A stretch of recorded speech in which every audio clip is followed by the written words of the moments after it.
loudly as possible. I don't know if they can hear us on the microphone. Hear us? All right, Either way. Good morning, everybody. My name is Chelsea Munya. I sit as co-chair of the Invasive Species Council with the illustrious Ignacio Paredo, Director of Customs and Quarantine. We're here today for the fourth quarter meeting of the Guam Invasive Species Council. So thank you all for being here today. I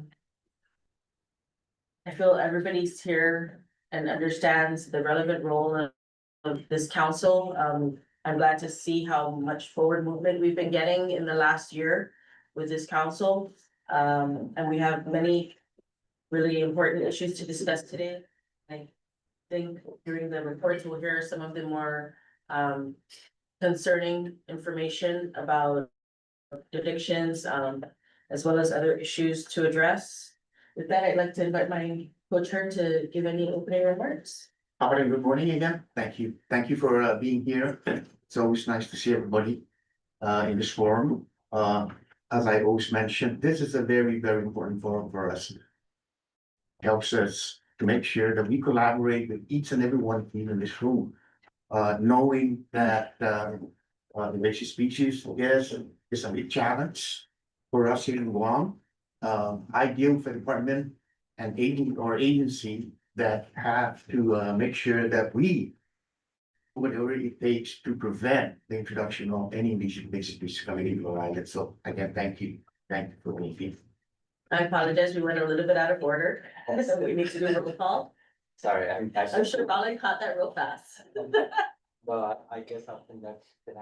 Yes, absolutely, please. Okay, so, is Guam Department of Agriculture, that's first. Guam Customs and Quarantine Agency. Yeah. Guam Department of Parks and Recreation, are you guys here? No? Oh, yes. Okay. Port Authority of Guam. Guam International Airport Authority. Mayor's Council of Guam. University of Guam. Northern Soil and Water Conservation District. And Southern Soil and Water Conservation District. Okay. So we do have a forum. Yes, everybody's here. That's awesome. I think it's the first time we've had like a first compliment of everybody being here. That's right. It's an exciting day. Okay, we can skip the opening remarks. Or wait, are we gonna take in attendance for the non-voting members? Actually, now I have. We don't need to do that because it'll be on the sign sheet. Okay. We need voting the rows just hot form. Circulate the sign. Oh, yeah.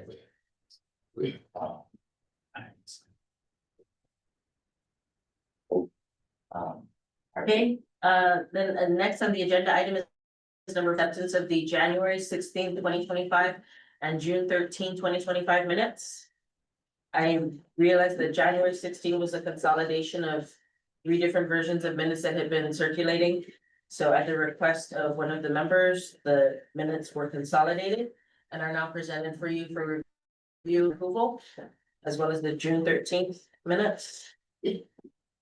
Madam Chair, if I may, there are QR codes up on the screen there. If anyone outside of the table, that wants to see any supplemental documentation, including the agenda, you could please scan those QR codes there. We wanted to save paper for them. So, yeah, anyways, so yeah, break out your phones and you can just scan that QR code. For supplementals. Yeah.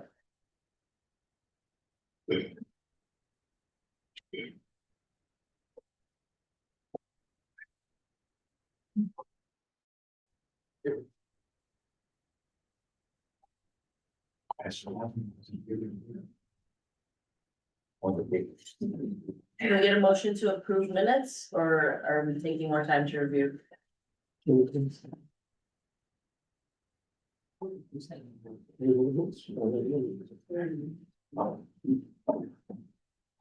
Yes. No, I'm checking if anybody. Motion to approve. Can we get a second? I second it. There, it says 1,600 meters, thank you. Page 5 on the June. June, You say, except for edits. Approval of minutes with help, with, approval of the minutes with edits, Okay, subject to correction, that's the trouble. that's it. I'm trying to decaf. Second. A motion has been made to approve the minutes subject to correction and a second. From a motion by Rollins, second by Chris, all in favor? Aye. Any opposed? Okay, the motions are accepted and adopted. Next is the secretary's report. Okay, all right, so, for the Guam invasive species, the update for it, I have provided it in the, supplemental data papers. And so it's actually the last page of it. It's with the numbers. I have, made like detailed, numbers of container sizes and the TEUs breakfall. So for the invasive species, collection, 2025, we have collected 1.5 million, 1,526,447,000. And recently, I attended the PUG meeting and I did find, after the PUG, I did find some data that was missing from the vessel report. And so from 2024 and 2025, we didn't, as per the amended public law 31-43, it did say per 1,000 pounds of aggregates, sand, gravel, and cement, 75 cents each. So we couldn't get that during the 24 and 25 vessel report. But I contacted Port Authority of Guam, who's usually giving out the vessel report, and they did admit that I provided in the email that they didn't include it in our 24 and 25. So it's gonna be corrected from today and the new fiscal year. And the rest of it, that'll be part of, it's gonna be in the public concern later on in the new business to talk about it more. So for the invasive species fund. And also, we are working on starting to work on the quarterly report, expenditure report for the ISIF fund. So Chris and I are working together on it, and we will submit one before the end of October, before the end of October to our director. So yes. The next one is the Guam invasive species management plan, the update. I did reach out to UOG researchers. I am forming a Guam invasive species advisory council. And so far I got, I believe, eight individuals right now who accepted to be on the council. And we will be working on a roadmap to creating this Guam invasive species management plan. 2 weeks before December 29th. So that will be our first meeting for the Guam invasive species advisory council. In addition to Chiro's comments about the Guam invasive species advisory council, I've actually created a invasive species priority matrix that the advisory council will be able to look at and kind of weigh out what are the priority species on Guam and the priority species that are not on Guam. As you see in the matrix, as you will see in the matrix, there will be a variety of questions that would be listed as far as what are those concerns that those invasive species impacts make.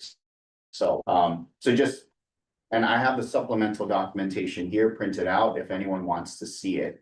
But generally, this would be for the advisory council so that they can help advise what those priority needs are and So that's just to add to Chirio's comments. So, And then, yeah, oh, yes, Robin. Regarding the input. And my understanding is that Mitchell is gonna help bring the experts together to set priorities. that's right.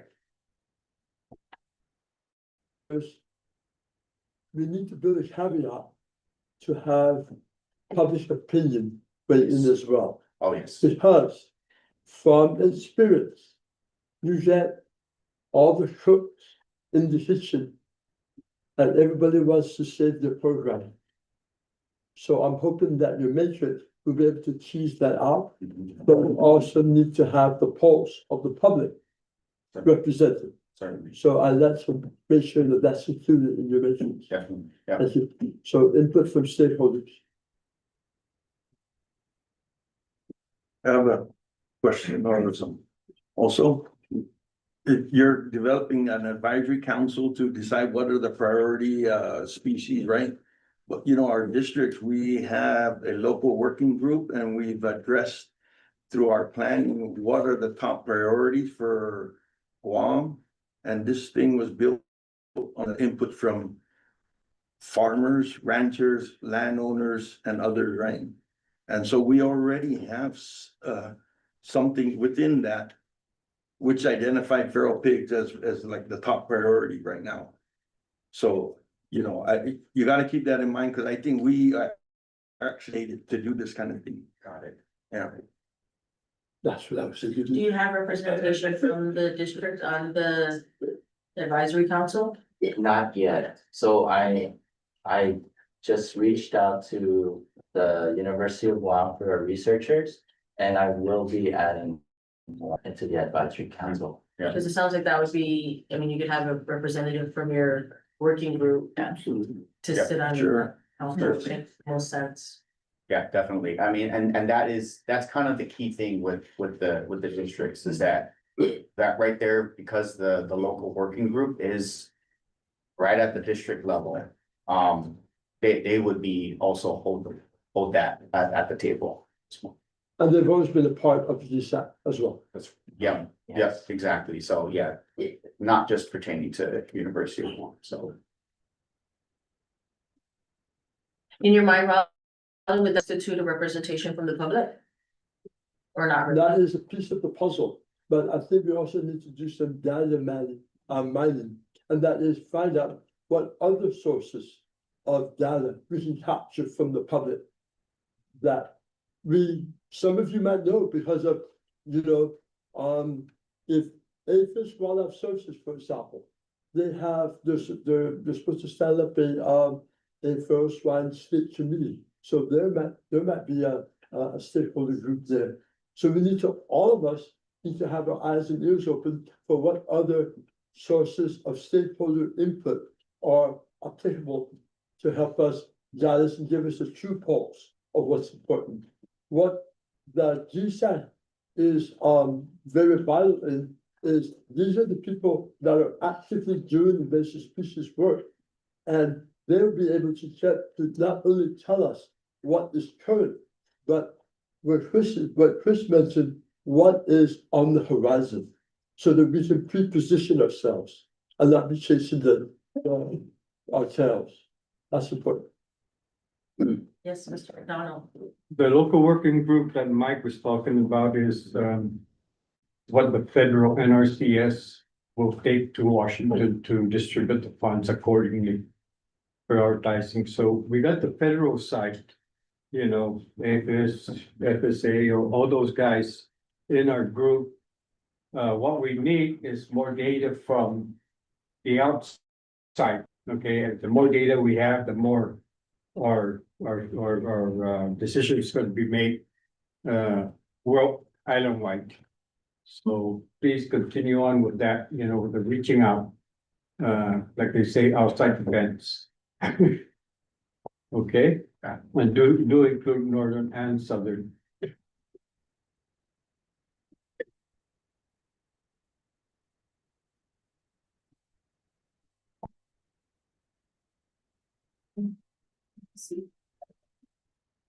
Interagency.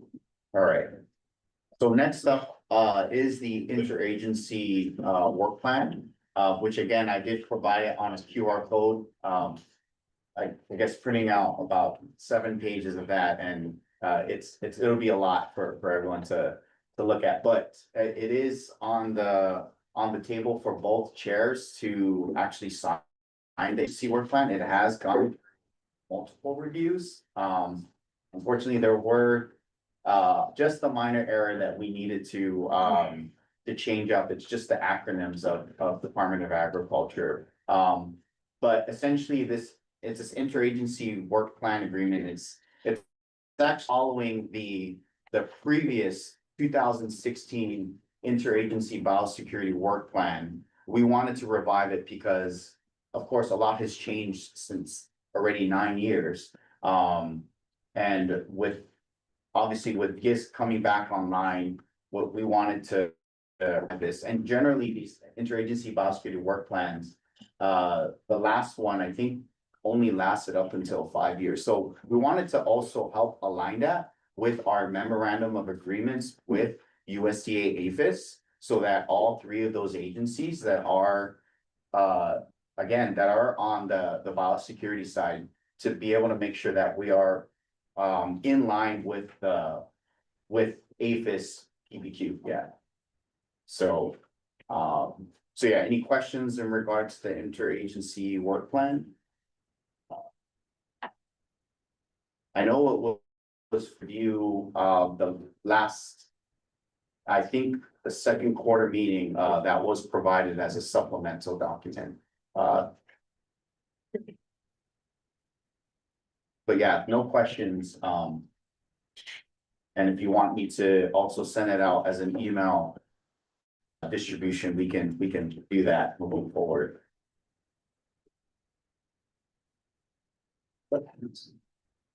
Yeah, for those who are question what is the interagency biosecurity work plan? That's essentially the memorandum of agreement between Customs and Quarantine and Guam Department of Agriculture. I don't have any questions, but I wanna commend the teams from Customs and Biosecurity in working to update this document. It's been a long time coming. I remember it was an issue since the first GISC meeting we sat on. So it's nice to see it come to an almost conclusion Yes, and establishment. which helps because we, again, both Guam Customs and Quarantine and Guam Department of Agriculture has renewed the memorandum of agreement between USDA APHIS PPQ. And each other. So it really helps keep us all in line, especially at the same timeline. So, Great. Okay, next is member reports. Should we call out our members? Guam Department of Agriculture. all right, so the interagency work plan was the major update. The second update that I'd like to give is that recently there's been a discovery of mango fruit borer was discovered in Saipan. And maybe if I can call out the researchers who did discover it, because that was brought to my attention, we are going to not allow any mangoes. We're gonna prohibit mangoes coming coming from the CNMI into Guam. So if anyone would like, if any of you guys like to talk about that'd be great, but for my updates, Guam Department of Agriculture Biosecurity already had advised Guam Customs and Quarantine to prohibit the import of mangoes from CNMI. Chair. Yeah, just a comment, that was found, actually, it was brought to our attention during a trip to Saipan with, I think, Daniel Johnson, Mike Melzer from University of Hawaii, Noah and myself. the forestry people at Cagman, brought that infested fruit to our attention. We took it, Mike Melder actually at UH is the one who performed the identification, and then it went to, Mr. Rosario. Yeah. So it was really a nice Yeah. collaboration. Yeah, certainly, and also APHIS is also aware of this discovery, yeah. Yes, I have a question about that though, is, you know, the importation from the CNMI generally, right, rhodotinium, saipan, whatever. How much control is there really on that? Because, and also regarding the mango issue, could that also be transported via other produce coming in? Would that have a, I don't know. Yeah, and I think, Related species. yeah, so the good question, and this is why we would rely on the experts on the ground to kind of, you know, conduct that research. So far, as I know, with just looking at the literature of this mango seed borer, is that its host plant is only mangoes from what I'm aware, but can it come potentially on other produce? Certainly, I just don't know enough about. Well, I think it should be looked into. Because Guam is suffering already from so many invasive species, and you know, why not be extra careful on that and make sure? Correct. Cause we don't wanna be doing the battling another, we are losing our coconut trees, we're losing so many others. Then we're gonna lose mangoes too, That's right. you know, Very true. so. Yeah, so that's why it's great to have you guys in here to kind of weigh out. What are other, you know, other than prohibiting the mangoes into Guam, but. What other precautionary measures is it very much on the table? Yes, Raleigh. Is the legislature in the room? No. Okay. Every so often, the topic of reducing or easing the transportation of fruits and vegetables across the others comes up at the legislature. This is a prime example of why we have to be steadfast, because it works both ways. Not only does Saipan have something that we don't have, or we haven't found it yet, how many times, but right now, how many times has Chris and Ross helped CNMI because they've intercepted little fire ant? So we need to be the mouthpiece to inform the legislature about why, if we want to promote island sustainability and our food security, we have to be good stewards of those resources. And that's why we have quarantine policies and regulations. I think you also have to understand that, as what somebody mentioned, what are the other types of, produce that can be affected by that particular, pest that's coming in? And we have to be careful with that, because, you know, within the Marianas, we kind of help each other out with, whatever things that are coming in. And we have a lot of, produce that are coming in, especially from Rhoda, to include Saipan. So we just gotta be very, very mindful. Have we identified a worm, seed-borne worm, in the local mangoes already here in Guam? We do have I've seen mangoes with worms boring already the mango seed weevil is here. in the seed. Yes. Right through the mango, through the seed, especially when it's It's young. the reason why Hawaii does not export mangoes, because of that weevil, and we have it. Yeah, it's here. I've seen it already. so it's two different kinds. That's two different kinds of. Yeah. July. Huh? July. I wanna, or did you have a comment? I wanted to add, although I don't know if it should go under new business, but just because we're talking about shipping produce between the Mariana Islands.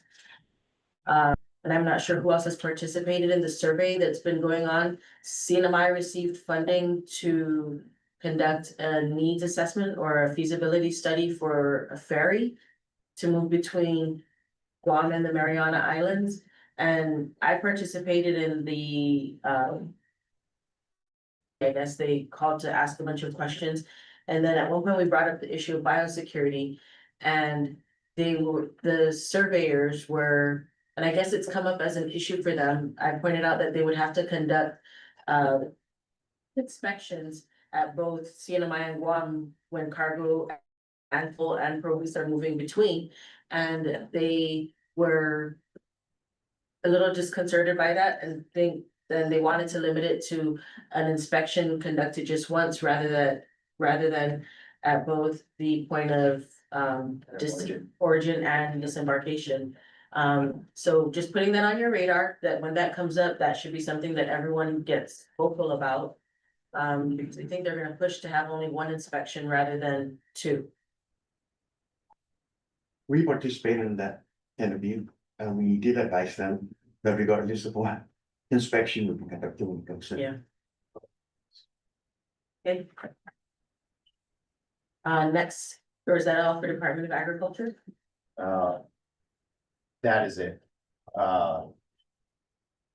I think what else would be there are, then. That sometimes there's vessels that have been coming in without all of the proper paperwork. Is that an issue?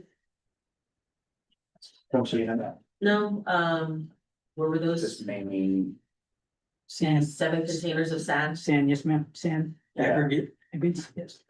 yeah, there have been a few interceptions. Again, we thank Guam Custody and Quarantine for really Absolutely. screening those. Yeah, screening all of that manifest. There is a larger amount. There is an uptick on importation of sand, aggregate, and sand and aggregate material coming to Guam due to partially the military buildup, but also just buildup in general. And so Guam Custody and Quarantine and myself is now, we're looking at previous, one of the issues with this is that there's not necessarily an SOP for how these pre-clearance inspections are conducted. It does state in the law that plant protection quarantine, which consists of, or at this point, consists of both agriculture and customs to conduct those inspections. However, there is also another agency at the table that does need to help conduct those inspections, and that is Guam Environmental Protection Agency. Because they do testing for bacterial indicators. So I definitely I'm working with director in changing and helping amend some of those laws to include Guam EPA as part of those clearance inspections, because there are also boots on the ground collecting those samples, not just Guam Department of Agriculture, so. In addition to that, let me just say that there's a big project that's going on, wrapping with Black Construction, That's right. and they're gonna be bringing in this type of aggregates. Yes. So I think we've been working with them. If I'm not too sure, Captain Bill Cruz, they can elaborate on it, but we've been working with them because they've been making trips back and forth just to ensure that they comply with whatever. That's right, yeah. That's a big project. It's so big of a project that they actually have to get aggregate material both from Korea and from Canada. So it is, and it's multiple trips back and forth because the quantities are so large that pre-clearance inspection just for one trip will not be enough. It won't suffice for that. So the loads, I think it's gonna be from Canada, there's gonna be 3 shipments, and as well as from Korea, there's gonna be an additional 3. So and that's in a 2 years, I think in a 1 year span for both But yeah, that's for the glass water break project, Yeah. break water glass. I always Glass get break this glass water. break water project, thank you. Is that the DOD project? So then there's gonna be another one. It's both local and Right, DOW. that's out of, Apple Harbor. yeah, Yeah, okay. yeah. And I think it's worth noting, and just for everyone's understanding, that when there's these shipments that are coming in, they have to fly out.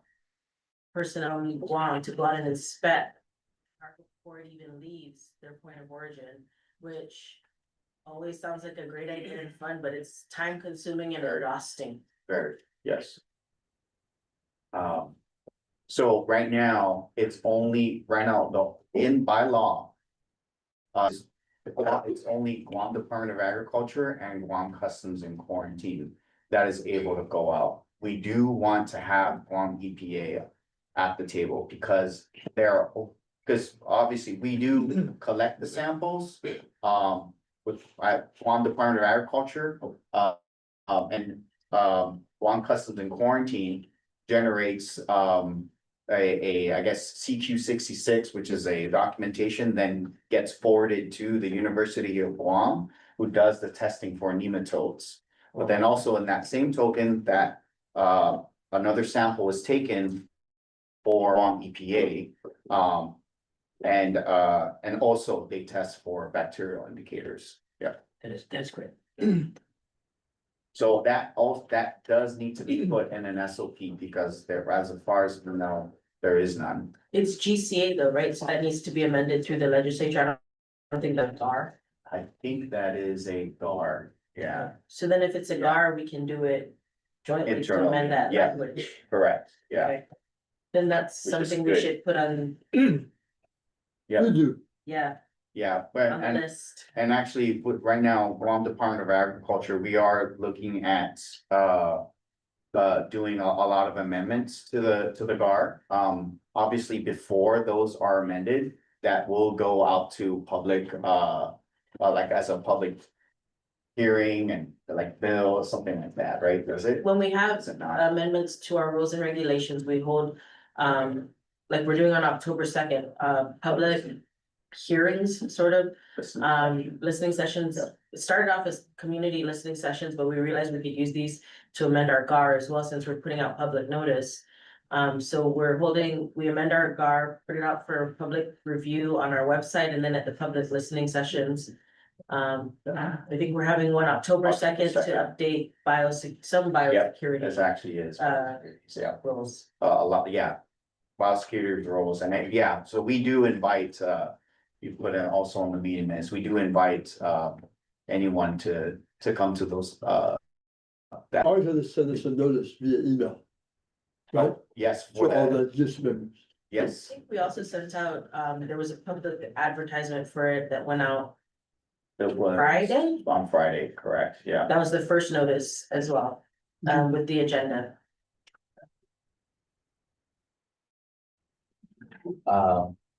That's it for. Okay, members report from Guam Customs and Quarantine.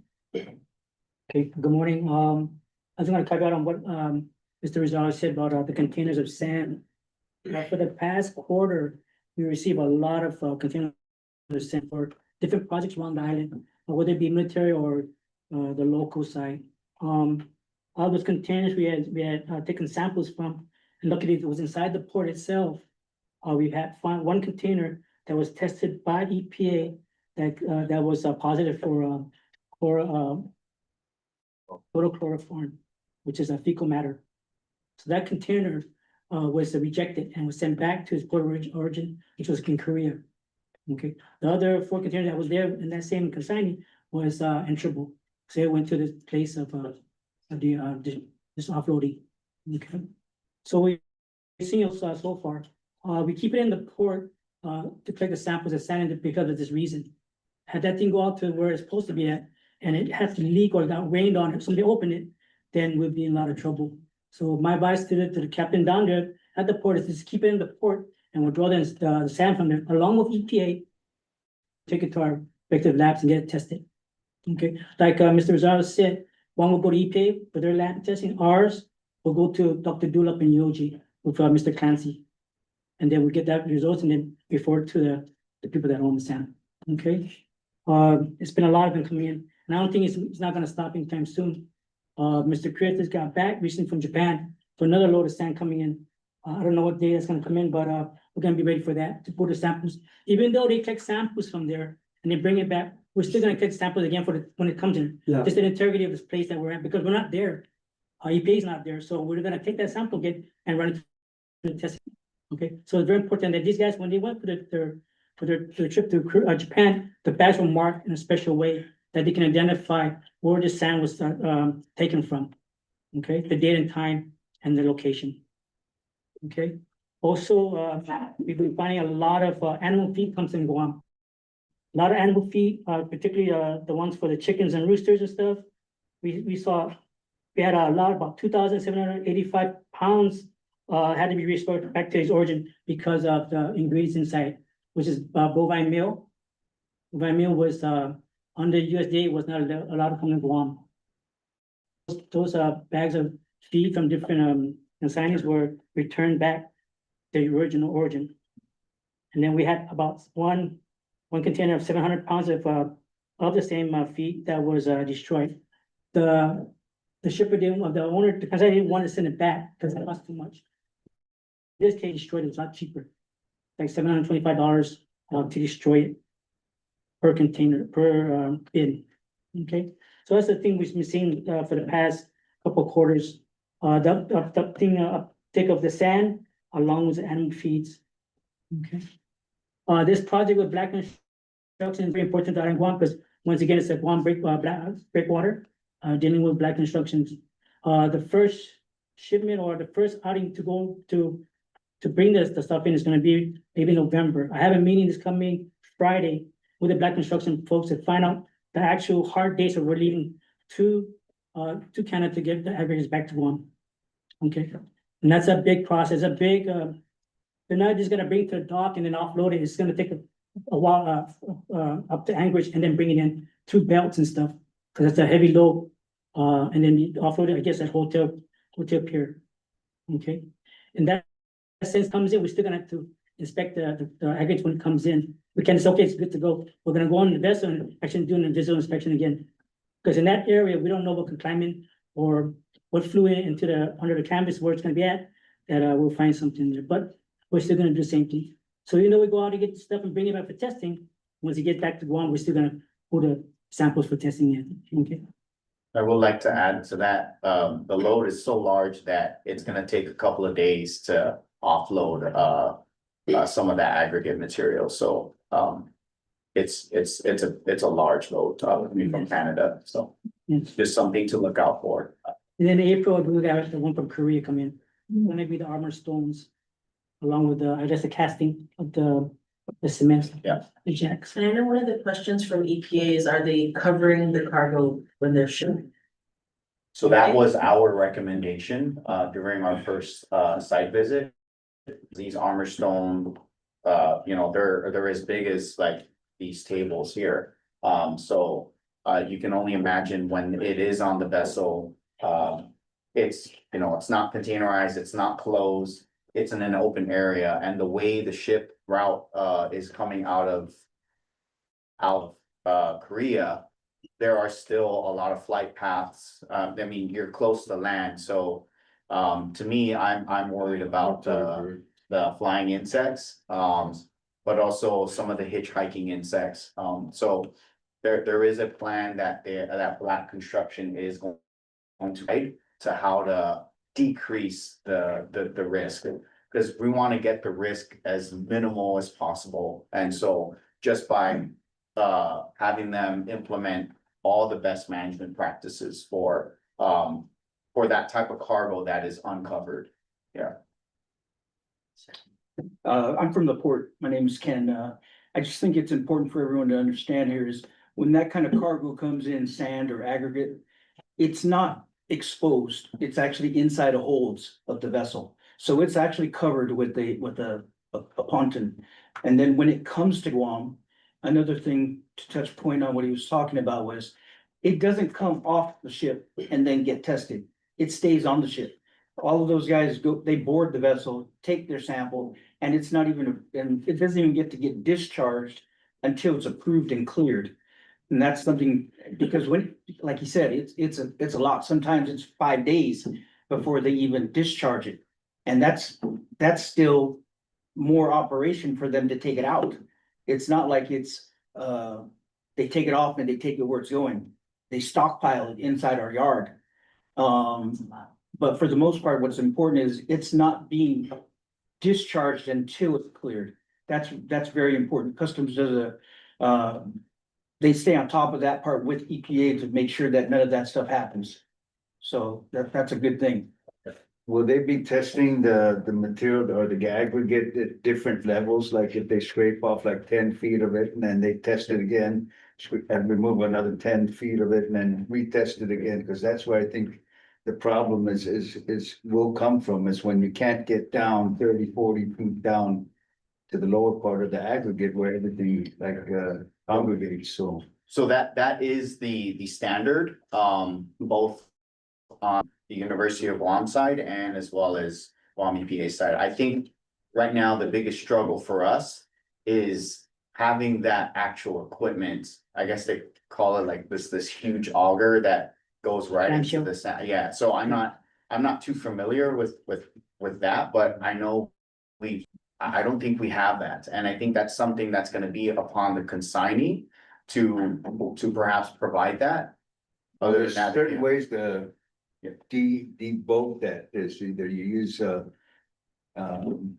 backhoes or Yes. payloaders and do it one at a time, or you have a big sucking machine that basically sucks everything out. And I don't think we have one on island, so it's gonna be either like backhoe Right, or which They use a clam. payload. just gonna end up Yeah. having to Like that, yeah, offload, so- right, I right. think that's the best way, is we constantly test it throughout the time.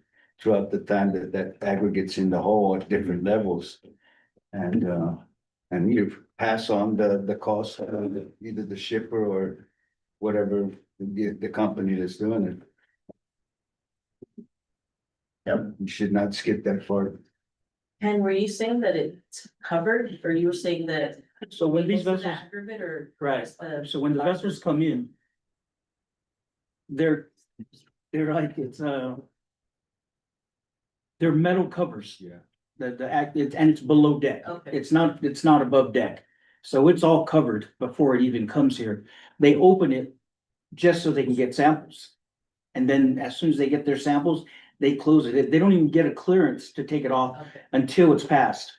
So, yeah, so generally that's what I had imagined in my mind, but I think with this particular shipment, there won't be a cover. So that's why we needed to do the site visit to look at the vessel. It's either a metal or it's heavy duty tarpaulin or Yeah. polytarpaulin, something that will cover it. And they usually don't ship open air unless it's just gonna dump it in the ocean. That's, As you know, So feel. that's what you thought, but that's not the case. it's not.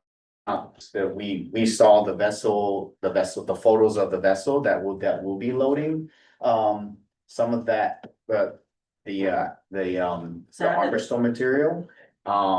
So, and that's something that we need to work with Black Construction. Again, that shipment's not gonna take place until May of next year. But we need to get a little further details. I think we do have to move And on. myself and Mr. Chris, when we were in Korea, we suggested stuff that needs to happen. It's gonna be on a barge. The barge for Christmas wanted to have a tarp on top of it and tie it down. So I guess at least the pest in or hitchhike, they don't make it in. But as far as aggregates versus sand, I'm sorry, Mr. Kim, but the containers that come for customs, to customs, it's already set in your yard already. So what they do, go to EPA along with the consignee, we pop those seals, and then we take our samples. They will take a sample. The containers, Yeah, yeah. yeah, we take our seals, our samples. Okay, and then like I said, we run, those they're in sacks, big broke back, maybe 8 to 10 of them inside. So we picture which one we're gonna take, and then of course we'll mark it on the plastic bag, which one we took and what container number. And then we bring it for the testing. That's something. In the past, when we go to Saipan for sand, it will usually be in a stick. And the stick in the vessel, it has like 3 sticks and there's long sticks. And what they do, they pull the sticks out and then lay on the deck, and then we'll mark it there, which one we're gonna take from one stick and what area of the vessel. Okay, in Canada, man, this aggregate is coming to Guam, it's a shifter there, so the bill is kind of bit long, it's like almost 2 mile long. Bill is covered, that goes before the aggregate goes into the vessel, it's get collected on one point for a sample. So we take that sample, we pull out, but in the same time as the vessel is being loaded, the guy on top that's shipping the aggregates, right, he knows what cabin or what hole is gonna be at, and he'll let us know, and then we start marking it down. That's how we know. The vessel itself is defumigated en route, in which they will put a big tube in the bottom before loading up the aggregates, and it has pellets inside. Once that pellets gets hit with water, it spills out the steam, it comes out, the fumes, fumigates come out. So on the way, it'll be fumigating again. But still, we're still gonna get sample again, okay? This is sure, because we don't wanna just rely on that. Because Canada, I looked at it, ma'am, in my observation, it's very clean. They have their act together there. Korea, on the other side, I'm sorry, we need to go out there, because it's very scary for them. I'm just sorry, that's how it is. I seen it out there, and Michelle Christian is, we need to go out there. Because the one in Korea where, for the actual stones, they're still doing the day-to-day operation when we got there. Sit along, not putting one side of the quarry for us. This is 24, just keep on going, so I was like, oh, I don't know about this, we have to come back and this is, like Chris said, was a step in order to go into the barge and come along, so hoping to go out there and actually see that first step. All right, thank you. You're talking about Yes, exactly. On Department of Parks and Recreation. Sorry, Mr. McDonald. Oh, sorry. Real quick, chicken feed that you destroyed, what country did it come from? They came from Philippines, sir? Yes. Majority is from the Philippines. Of course, the US is good to go, but the Philippines is still. Thank you. Okay, so can we get a members report from Guam Department of Parks and Recreation, if there's any? We, Okay, so we're moving Guam, along with Port Authority of Guam. The Port Authority of Guam recently had a meeting with BOG, and what we did is, I'm sorry, there's no update, I was just the new rep, so it kind of passed everything up to move, but we had a good meeting. I think what's good to note is we have a biosecurity team in place. It is Guam Customs. They are our contact. And we have a good relationship. When we need them, we call them. They respond when and if they can. I think the only issue would be when we don't have them present. And that's what Roland was asking me to, how could they help? I used to be a longshoreman, which is a stevedore. And those guys really are the first responders. Those are the guys who see it. Because a lot of times, as a safety inspector, we go up and check the vessels after Guam Customs. We do our inspection. You don't necessarily see anything because everything's covered or stacked. But when they start opening things up, it's the longshoremen that are on board that catch those things. Well, literally they are, first they see it, then they try to catch it because they have to contact us. And what happens there is we halt the operation. Now, what's important to understand here is with all these carriers, time is money, money's time. Holding up their vessel is really not an option. It's like, hey, let's get this thing moving. But fortunately for us, everybody works together and customs comes out and they do their thing. I personally have a good relationship with, they used to have, I don't know if Derek is still there, but I had a one-on-one relationship with that gentleman, and he would, Ken, what do you got? I would show him, because I've actually, between frogs, lizards, I had caught them all as a longshoreman. So that's why I'm saying those guys really are the first, they're the catchers, really. There's some things that they're not supposed to touch, but they're workers. They're trying to catch those things. They want to say, hey, there it is right there. Go. You can stop racing. That's the protocol. But they've also given us guidelines that, hey, did you see one or is it invested? There's things we do. Like if we only catch one, we make the vessel spray. That's the protocol right now. If anything UOG can do to provide something, rather than use a bottle of water or a King Car bottle to catch things, anything's gonna be positive. I mean, but like I said, we have a good relationship. We're working out something with I did a summary of meeting. I forwarded it to the acting safety administrator, and he's supposed to be dealing with the GM, Mr. Respicio and Mr. Munia, to see how we can go about the relationship and see what we can establish. But first and foremost, we have to understand, I can't step on the toes of Guam customers because they are our biosecurity team. That's who we work with. If they direct us over there, then we'll do something. But I think as a collaborative effort with everybody involved, I think it can't do anything but help. And then hopefully we'll get an update from the GM or the safety administrator. Thank you so much. And just to touch base on he corrected me, we do have aggregate that come in these big giant bags. They're called J bags. And that's what he was talking about when they come, sometimes they come in containers. So not all the time. When you're talking about the large quantities of aggregate you're talking about, those things come on vessels. Yeah. The only time they're exposed is when they're in a bag or they're on a barge. On the barge, it's open. There's nothing they can do. Right. I have seen them tarp it down though. Yes. We have one barge that's frequents Guam or is here, the 7,000. And that thing, when they took aggregate out, they did cover it with tarp. Yeah. That I know. And that was upon our recommendation for those armor stone, material. Yeah. Coming from Korea.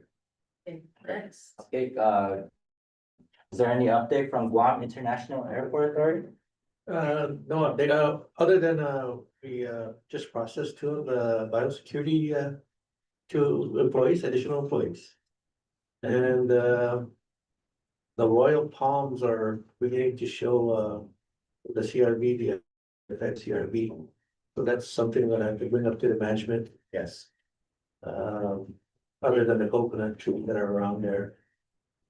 So it's starting to show, I can see it will, and no other information reported from our service contractors, the groundskeepers. I think one was like several years ago, possible fire ants that called it in.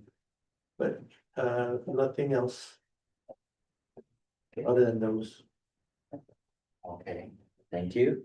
So the next update is from the Mayor's Council of Guam. Just for education and outreach, right? So at the Mayor's Council, Sorry, just a general update, yeah, just a So- general update. we asked last time for information regarding invasive species and we got it. So now we are asking for a plan of green waste, emergency green waste site management. To help with mitigating and maybe eradicating invasive species. So we could come up with some kind of plan to help us with our green waste. And then also, during an emergency, when all contact is lost, what procedures and containment methods can we do if we can't talk to each other? Something we could do preliminary while we're waiting for communication to get back online, and then we can talk to each other and continue on with our invasive species emergency site management. So Mayor, I'm glad you brought that up, because that is gonna be one of our big key parts of the invasive species management plan. So in that will be the grants as well as the green waste management. Is there a way that I can be fly on the wall in you guys' meeting? Oh, Oh, no, you you're know, gonna be in the you'll mix. be on the table. for the Okay. certain- No flies here. But Yeah. but yeah, I really, because we have a lot of green waste. Really care of everyone. In fact, that's, Typhoon Mawar was kind of a good, kind of a good test as to how we were to be able to conduct, because With no all communication. of those green waste management sites were at the mayor's offices, so, at least majority of them were, so, certainly you guys are gonna be a huge, part of that plan. Once we get that, once we start to get that committee going, we will. Your Send out input is going to be very pivotal. very, Please, reach out to the mayor's council. Very much. We want to know. thank you so much, Mayor, for your. Of course.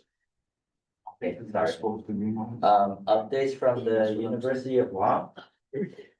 Well, first thing I'd like to do is introduce our new extension plant pathologist, Dr. Bindu. Hi. So if you have any problems, Sit here. any problems with the plants? Bring to her before it's dead. After it's dead, we don't perform autopsy. Okay? That's right for me. That is right for me. Okay, yeah, we're half. Yeah. Okay, also, the education outreach committee, forward that report, just have a quick mention. We had preliminary meeting already, but we're gonna have one in October. So if you're on the committee, be prepared to have a meeting this October. So that in a couple of days. All right, and also, as the port mentioned, there was a meeting regarding the port and biosecurity. The whole purpose was to help get these guys up and moving to keep the the ships moving. And I will say that I'm actually rather impressed with the stevedores. The idea of putting together a rapid response kit and getting people some education and training came from them themselves, wanting to help the assignments. So hats off to you. Thank you. I'll let them know that. Okay, thank We you. should blame them. All right, thank you. Update from Northern Soil and Water Conservation District. I guess that's to me. I didn't know about two hours ago. Okay, but there's still feral pigs out there in the northern. We're still catching them. We're still trying to get the fencing done. The last count we had was 40 captured feral pigs in the last 2 months. And still going. So it's still there. Okay, we are, like I said, going through getting more funds for the fencing, so. We're still. Okay, I'm New Northern Guam Soil Water Conservation District, my name is Frank Santos. I'm also a farmer, I do livestock, I have pigs, and I'm in the Talan Emsley area. I feed both inside pigs and outside pigs. And I'm on the list for the children. So now I'm in a rock and a hard place because I have livestock that I'm feeding and watering. So is there any testing that can be done with our livestock? Or will there be any testing on our livestock? That's a deeper question. Yeah, Deeper in the house? so Guam EPA is not currently present, but I believe there was. Probably up north right now.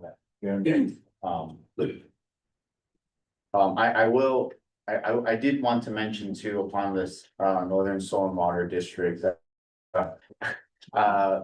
so we did have an election and so who you're seeing right now are 3 out of the 5 board members. Unfortunately, the other 2 are currently off island, so myself, so Bill McDonald and Mr. Frank Santos are on the Northern Soil and Water Board of Directors. Can we add Chris Rosario as the chairman? Unfortunately for this meeting, I do have to take that hat off and represent Guam Department of Ag, which is why I had you guys attend, so thank you so much for that. Frank, in regards to your question, I think for the children testing, that is something that does need to be brought up with Guam EPA. As far as produce being tested. That's also one PhD, public health. Public health, Public WAMI PA, but agriculture has recently gotten involved because the fact that we have both the subsistence farmers and as well the bona fide farmers listed in those particular areas in which ADS, the Agricultural Development Services, will be going out and doing a bit of a survey for the farmers. And on myself, I will be going out and testing actually honeybee wax, because honeybee wax will pick up dieldrin, because that is also part of the National Honeybee Survey.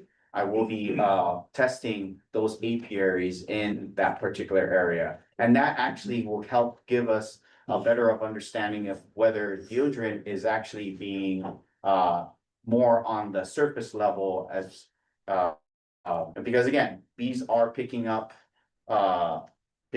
pollen, nectar, and as well as other potential environmental contaminants. That then helps with the survey to see if dieldrin is at the surface level. So just thought I'd throw that out there as far as the dieldrin concerns. Hey, my name is Jenna Lynn. I'm the district manager for Northern Guam. So we're working as part of the governance committee. We're trying to coordinate with the partners who are in there already. Savannah has been coordinating and trying to get everyone who's in that committee involved and trying to confirm a time. So please respond to her email. As well as following up on our finance committee when we get into that. I know we are currently, the districts are in the transitional period. And working on budget items to see how we can support more the Guam Invasive Species Council. Thank you, Janet. Yes, Mr. Okay, another thing, about the rhino beetle. It's already attacking the queen palm and the beetle nut trees. I have a lot of beetle nut trees and I'm the activities. I've actually lost about 30 beetle nut trees so far. Green waste management, Huh? green waste management. Anything else?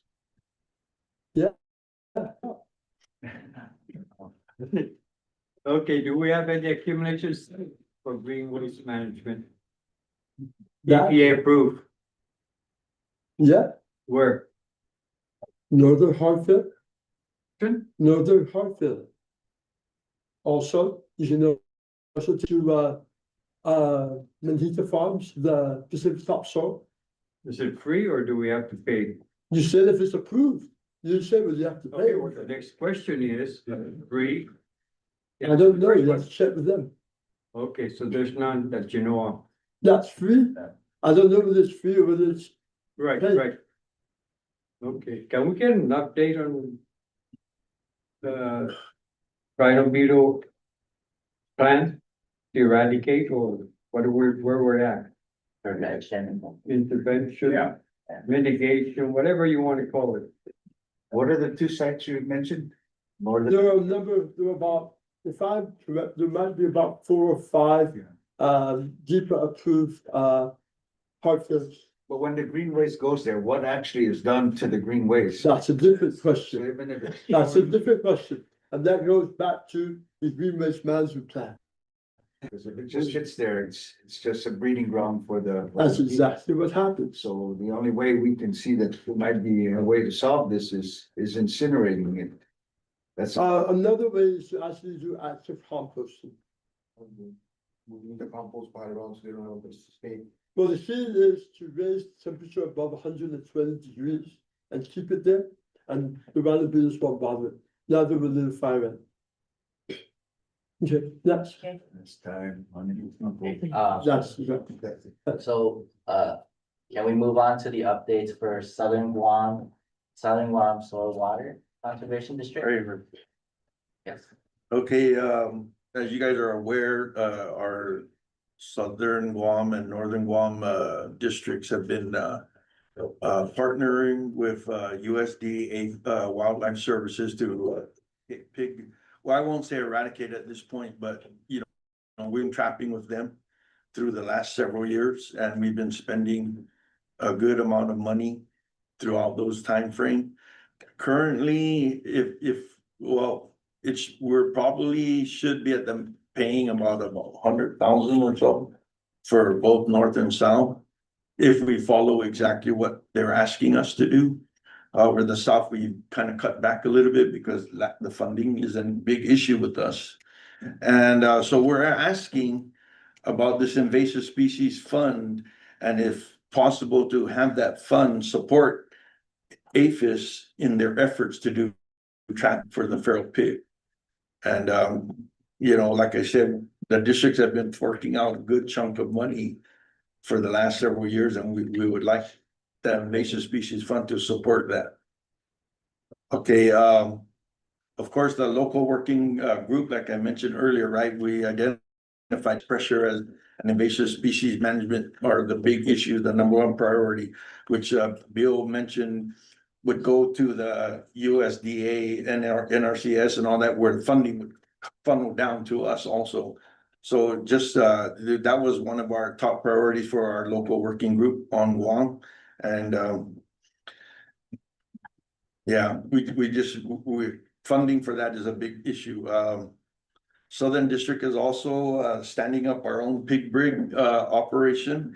We've been doing a pilot program for just over a year and a half or so.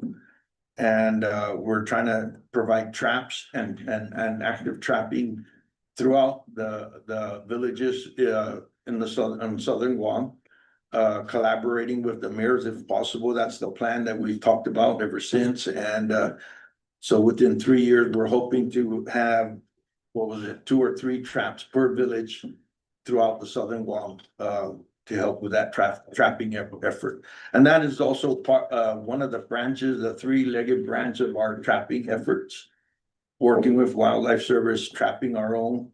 And then also we have our fencing, perimeter fencing, also to help keep farming the pigs out of the farmland. So, we are working with our national partners, the federal, well, not federal, but our national partners, going into the federal national office and Congress for funding under the feral swine eradication program. And that's part of the farm bill. We're asking that Guam be identified as a high risk for feral swine priority funding due to the small size and proximity of our Asian countries affected by African swine fever. So we want to prioritize Guam to be identified as one of those top priority areas. Also, Madam Director, we would like to see if you can connect us with your whoever's overseeing the beautiful pig brig program under agriculture, so we can start collaborating together on that effort. Easily, yes. And I was gonna mention that after your update, I'm done. that the funding is placed under our Animal Health Division. And we met with USDA APHIS and Chris, is his name Chris? Chad. Sorry. it was just me.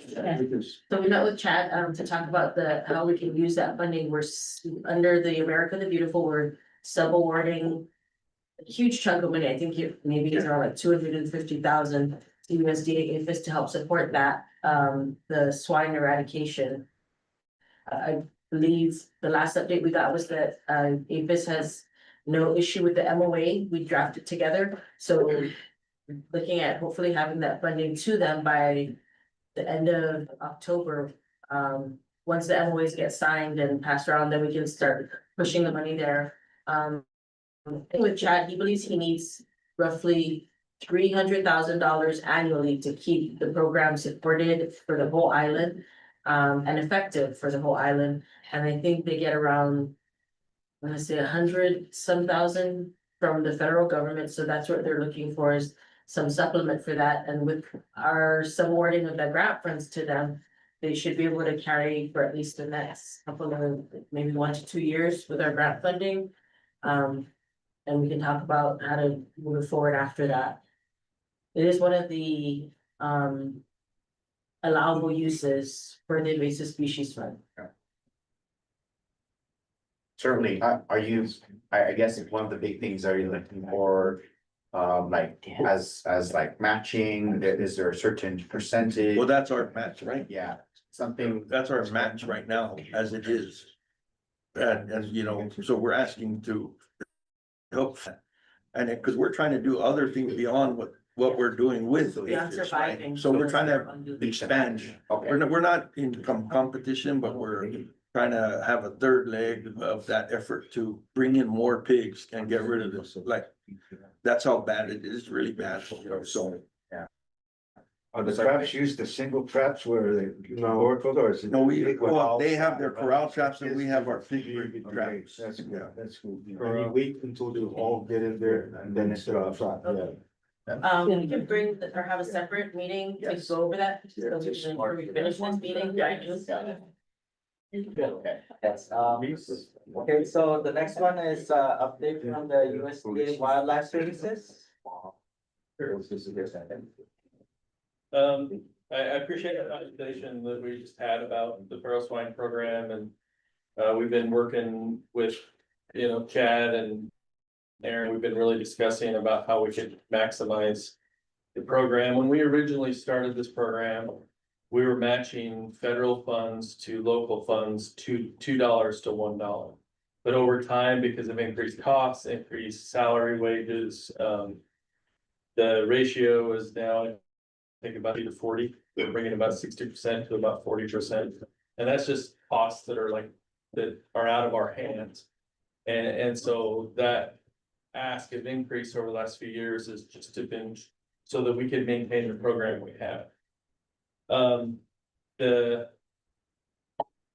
professional perspective, it looks like the Farm Bill, there wasn't any issues with the feral swine funding, so we're assuming we're gonna get about the same amount.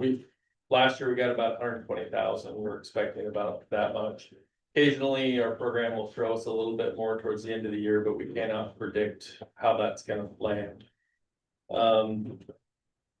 But ideally, regarding feral swine, I think if we could all get together at some point and collaborate.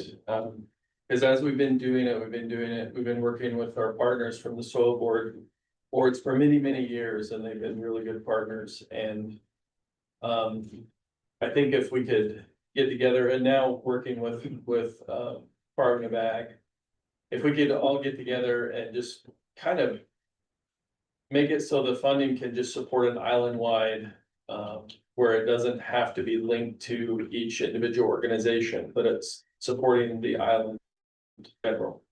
I think it would make things a lot cleaner, but we have some thoughts, like you said, maybe we could have a separate meeting about this with partners and figure out the best way to move forward with the mayors and everybody. So, just other things from us, maybe they were continuing, of course, with all our BTS interdiction. That's the bulk of what we do. Also, we're doing some applied research projects, or at least applied research that's now being applied in HMU, where we have a control population there, or a fence that keeps snakes in and out. Also, just so you guys know, the BTS in the BTS world, our research may slow down a little bit just because of the delayed resignation program. We lost our on-island researcher, Shane Zires. He took that, and so NWRC is still interested in doing research. The national, our research branch, but they're based out of Hawaii, and it'll just be as individual researchers do it. Which is really unfortunate because just over the last few years, we've had some great breakthroughs with new traps, the AT220s, which is a lethal trap for snakes. It's multi-set. Counter rate of our normal traps that we've been using for years is quite low. Each time a snake interacts with it, most of them don't go in the trap. But the AT220 has nearly 100% kill, or every snake that contacts it, it almost kills every one of those snakes. So it's amazing, really. We've kind of made a huge jump in snake control, and then Shane left. So hopefully, he's still involved, because having applied to these problems has made a huge difference. We already discussed the swine work, just as, not necessarily the work we're doing on Guam, but like currently our state director Aaron is in Wake Island. Wrapping up a 5-year rat eradication project that has been done there. This is the final visit and it's been 9 months or 10 months and they haven't found a rat since. So we're pretty excited about that, and the reason I brought this up is down the road is in Guam, as we start about any rat eradications or rodent eradications, we're happy to be a partner in that and enable or work together with anybody that wants to do that. Regarding invasive species, I don't know if this was ever brought to the attention of this committee. We're talking about containers on ships. I don't know if we ever shared it, but in February 2021, we saw a short-eared owl on Guam International Airport, which is not a long-flying species.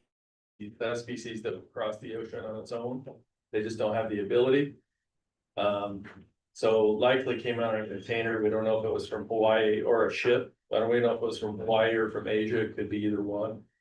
The bad news for the owl, but good news for Guam is about a week later, it was hit by an aircraft. So we did recover the carcass.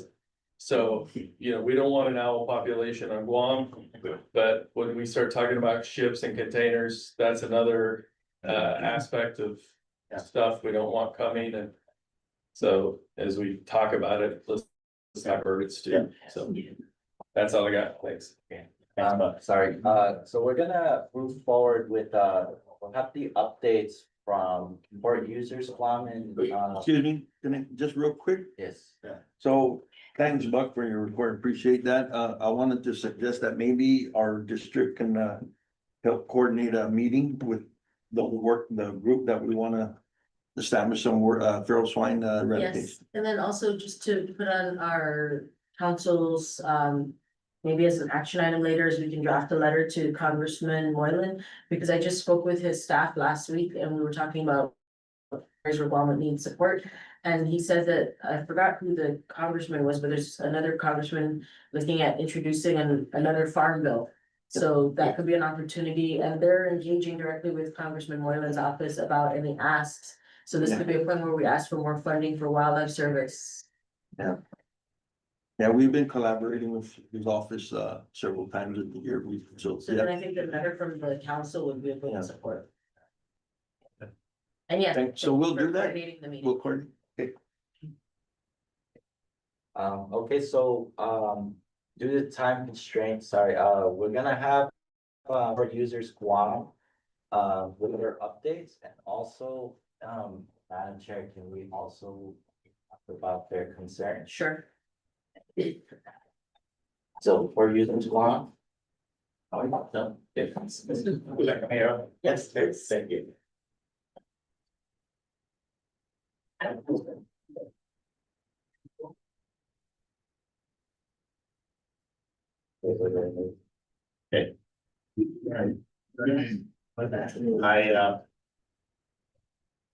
Madam Chair, thank you for giving us this topic to address this council. I'm Patrick Milan. I am the Vice President and General Manager for Sampsons. Along with us is, I'll let you introduce. Will Camber, I'm the chairman for Port Users Guam, President of the Jacob Teriyama. I'm the Vice Chair for Port Users Guam. For Amber Shipping. We've got some more colleagues here. I'm Charles Dempsey, Operations Manager at Gil. Ariane Express Lines, Ed Cruz, country manager. Jason Mendoza. Vito Lorenzo, Matson. Cameras. Just for context, so the Port Users Guam is a nonprofit organization. We are a collective of operators And essentially anyone who uses the common waterways in a commercial way. It's a collection of competitors, but in this forum, we come together to solve problems that we see that collectively affect port operations. In the port of Guam. So, in this instance, we're all coming to you as colleagues and friends. So, Once again, thank you very much. I do want to recognize collaboration that we have from the Department of Agriculture and from Chris Macharia, Ontario. Is very collaborative, very responsive, and we appreciate that they come to our meetings every month. So I want to thank them for that.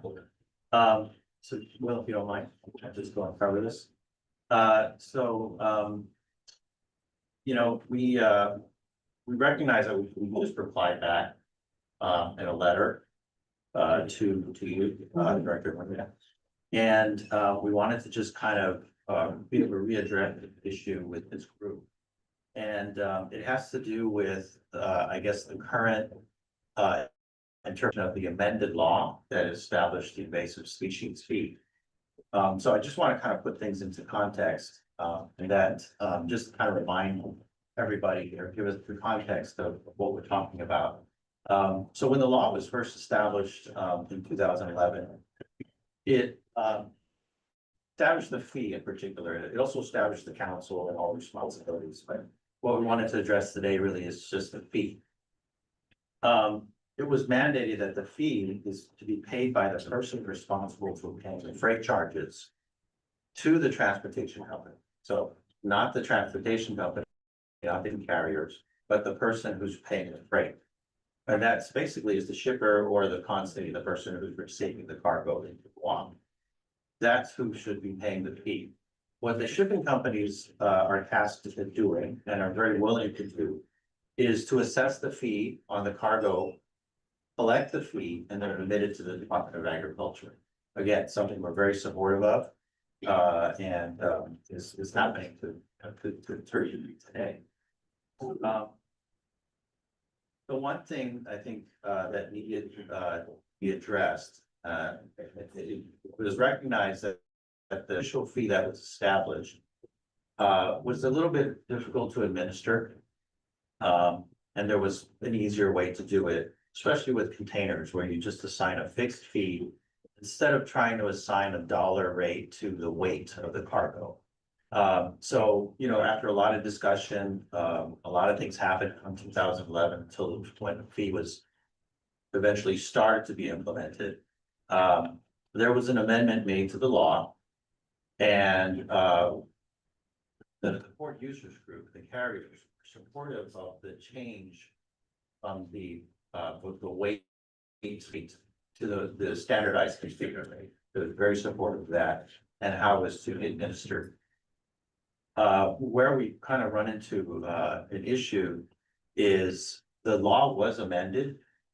The port users were a bit surprised that of the outcome, it was actually amended.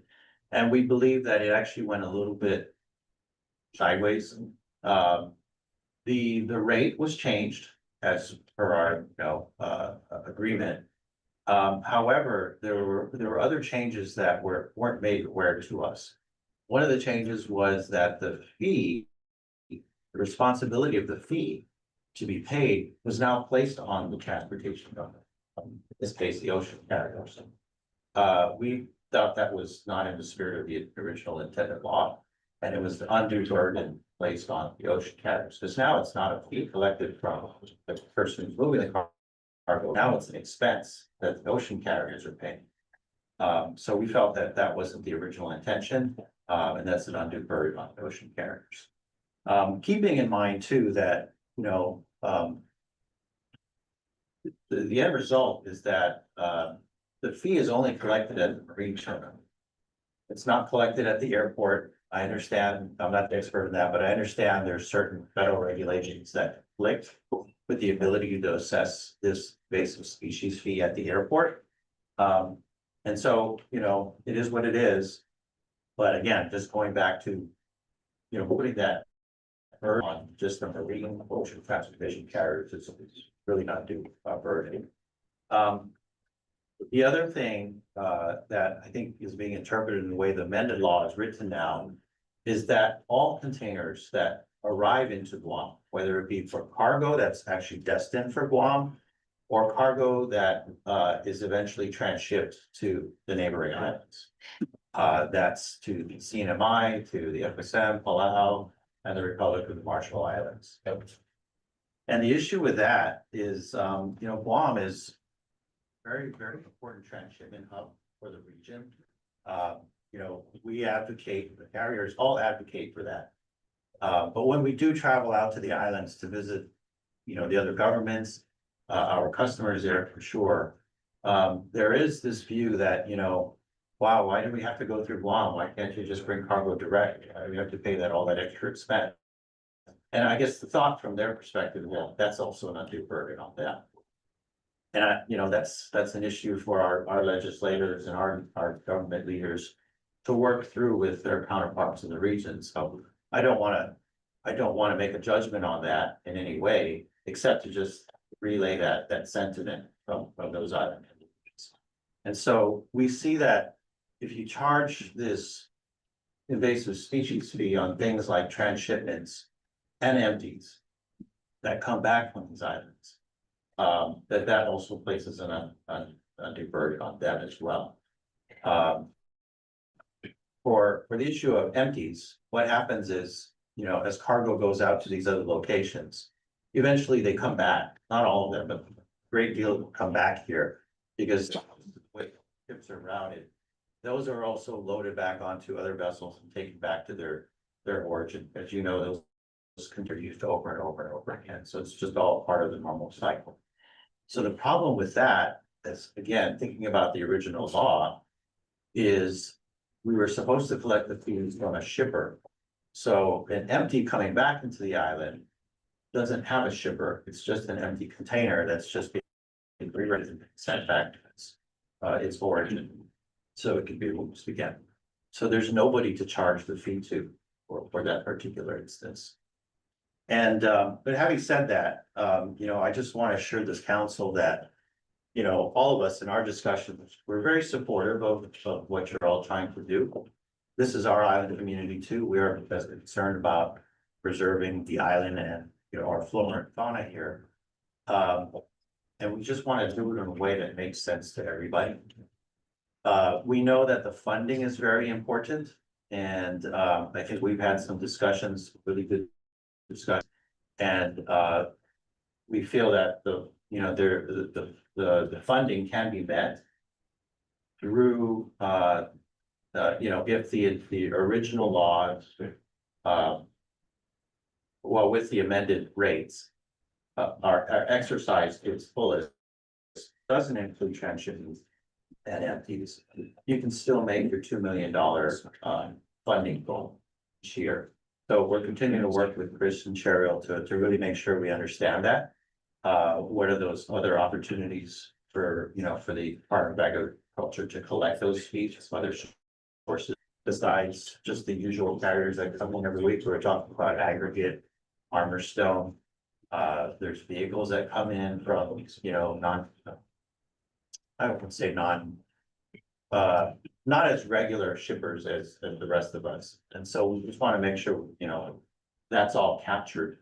I believe that is, the amended law included. Well, just in terms aggregates of, and vehicles. yeah, but just in terms of the collections and the billing and making sure, that those cargo owners are also, paying their fair share. That's right. So there's a lot of work that's continuing on that. I think at this point, there's been some breakthroughs and, I know you're still trying to work the numbers, but the numbers that we've estimated, is that you will make that 2 million and then some, just on, what we're recommending.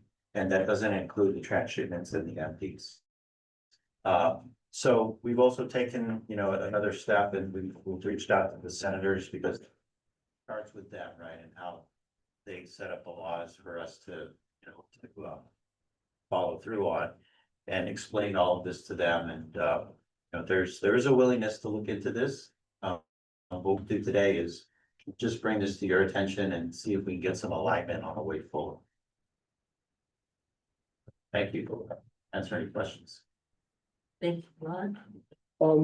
As you talk about those containers that are just being passed through, during our biosecurity workshop that we had in January, one of the topics that came up was when the container touches the ground, and then it is noticed that it needs to be sanitized because it has soil or something. Has that conversation as to who has responsibility over sanitizing that container, has that been factored in or talked about? Sanitizing a container. Sometimes when the container comes off a ship and it lands, you see that it has soil on it.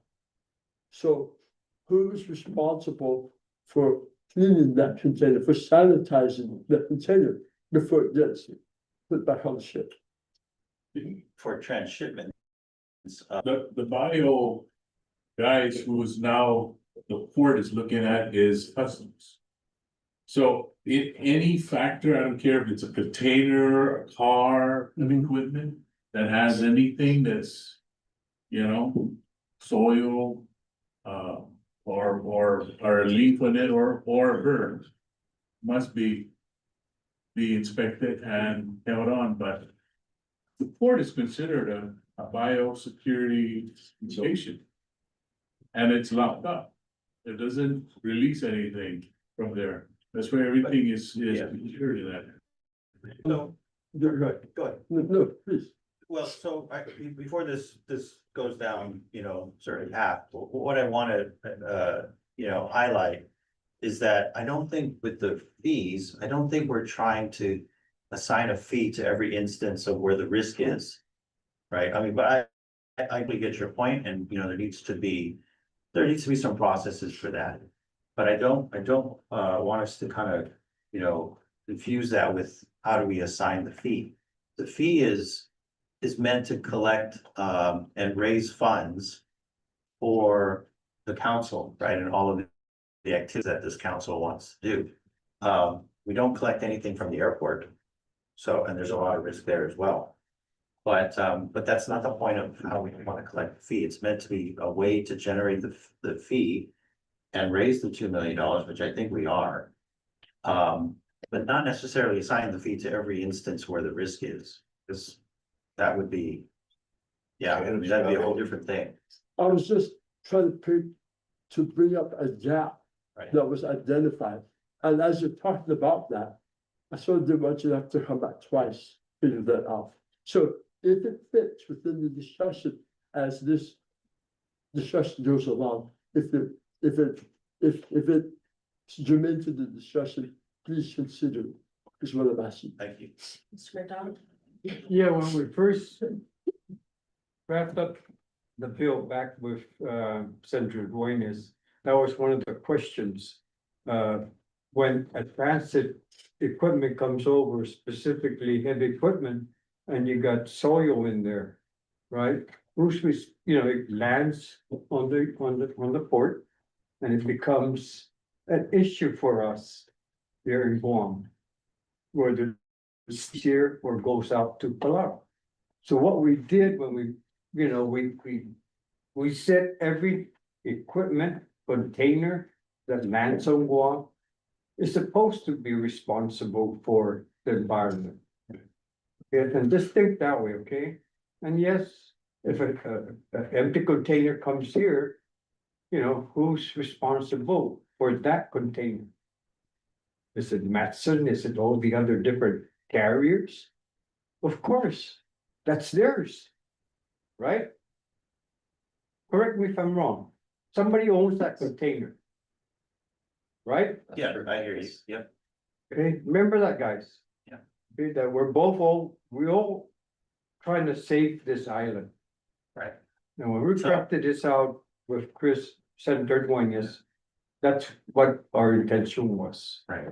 Okay, now you guys work out the deep, so, the carrier versus the consumer or the seller. Okay, but bottom line. So, Pick our item. so again, Just to address the issue of cargo coming through or equipment coming through or containers coming through that have soil or have other organic matter, they reject it. Full stop. Of course, but you still have to have some responsibility. You gotta identify the responsible person. Who owns that thing? Ken, I you agree. respond to that? Yeah, I think what's important to know is this, when equipment. And some containers will have dirt because on some of the smaller islands, they don't have a port, so they dock right on the ground. And then they're picked up, so you get soil in the corner cast of the container. Now, what's important to understand here is customs doesn't let that stuff come down. The moment they see cargo with dirt or soil on a container or mostly the equipment, they deny it. What we do is we have the ship clean and contain and collect. They have to make sure that they remove and contain that stuff. Then that equipment will be allowed to come off, and it is inspected. So, and I always tell the guys in the ship, when I was a longshoreman, so to fix this, to remedy this, when you guys are at sea, why don't you flush this stuff? It's crazy. It shouldn't even be loaded onto the vessel without it being clean. That's first and foremost, but it always does. And we see that at the port all the time. Customs can tell you, anybody from customs here can tell you when they board and they see cargo, it's the first thing they say. They call the chief mate down and say, this has to be cleaned. We can't let you take this down. Because sometimes they'll come down, but the longshoreman on the dock will catch it and we'll put it back up on the ship. We will not allow it to come down with soil like that. And we're not the specialists here, so we just put it back up on the ship. And we make the vessel, the carrier, be the one to contain it. So to address the concern that in those instances, the carrier is actually bearing the cost of containment, prevention, eradication. They're already carrying that because they're gonna have to take care of the issue. So now how do we deal with the dirt? yeah, and Yeah. I think that's kind of where we're just trying to separate the responsibility for mitigation and complying with, a biosecurity customs. There's a risk, absolutely. I'm not denying that. There's a risk and there needs to be mitigation for those instances. Honestly, I think, if I may, Talking about fee. after you're done, we're going. Yeah, so what I'm talking about the fee though is just how do we administer the fee? That's. a Right. separate issue. You But guys work everything that you out. say, I agree with. See, and that's a good concern there, because you mentioned it earlier, that what you're doing doesn't apply to the airport. Right, I mean, how they do it, so the first line of defense is customs and quarantine. How many here have traveled to Australia? Oh, Good yeah. luck. You Okay. can't even bring us. Because they have the same problem there and they've had it for forever. I traveled there on a baseball team, the Guam Masters, and they took the entire team to the side and said, take out your shoes, out your gloves, everything. And they looked at all of our gloves, everything, to look if there was any dirt.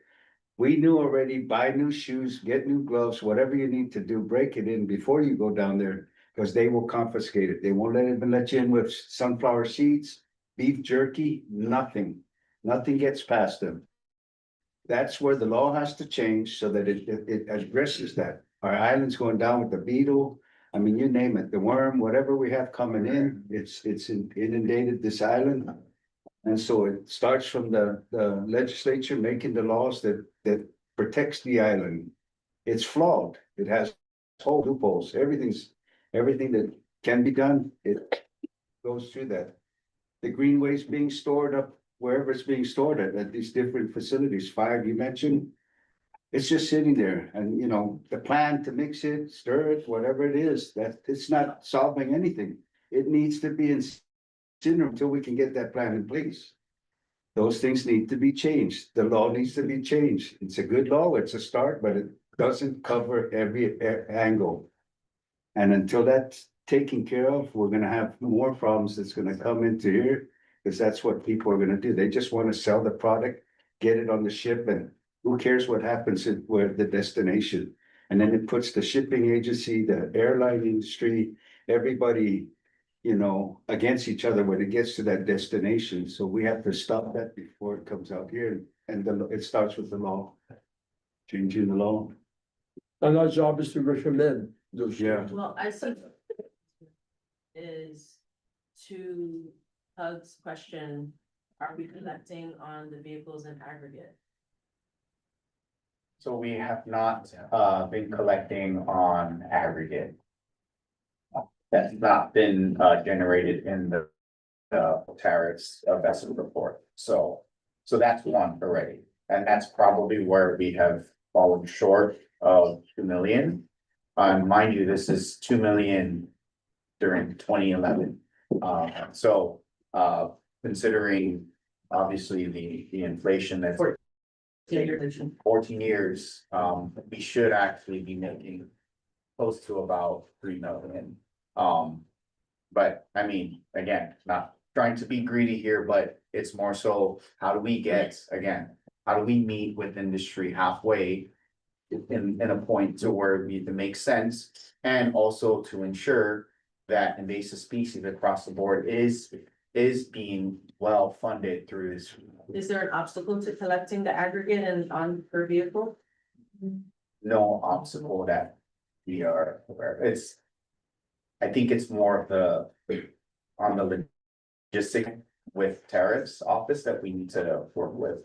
And I think moving forward, we've identified that, and now to help moving forward, we'll be accounting for aggregate and with the vehicles? increase. Well, I think vehicles was considered break bulk, if I'm not mistaken, is that I know right? there was a per vehicle fee in the amendment. No, there's not. I think vehicles are counted as break bulk here, if I'm not mistaken. I mean, because there, And a per vehicle. because there isn't a per vehicle fee like there is a container treated as break bulk. That's break bulk, right? But again, Yeah. there's an opportunity there to simplify it, vehicles are vehicles, like a container. That would actually be easier to administer, as long as the data is available. That's right, that's, As long as the data is available, we want to make it easier for you to administer. yeah, And for us to collect. that's right, that's exactly right. The fees charged, I mean, it's ridiculous. If you look at this bill. 194-36. This is, I mean, it needs to be amended. It should be amended. Certainly, that's- Yeah, it's way too low. That's what we're working with now with the Senator, so. Yeah, this Certainly this isn't the works. ridiculous here. I mean, if it doesn't give enough to Are you help looking at combat the one that. that's the amended one or the Amended, original? Yeah. Yeah. I mean, So again, the one that's provided with all the documentation. It's the one with the senator's names of the. So 2022, yeah, 2022 amendment to. Yeah.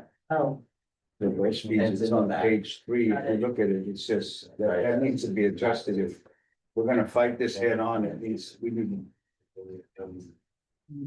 so then the proposal, that was. The question then is the proposal that we need to increase the fee as it stands. 75 cents. In the amended version It's crazy. with, changing the Yeah. payer to the consumer. Yeah. But increasing the fee so that it can account for addressing the issue of transshipment and empty containers.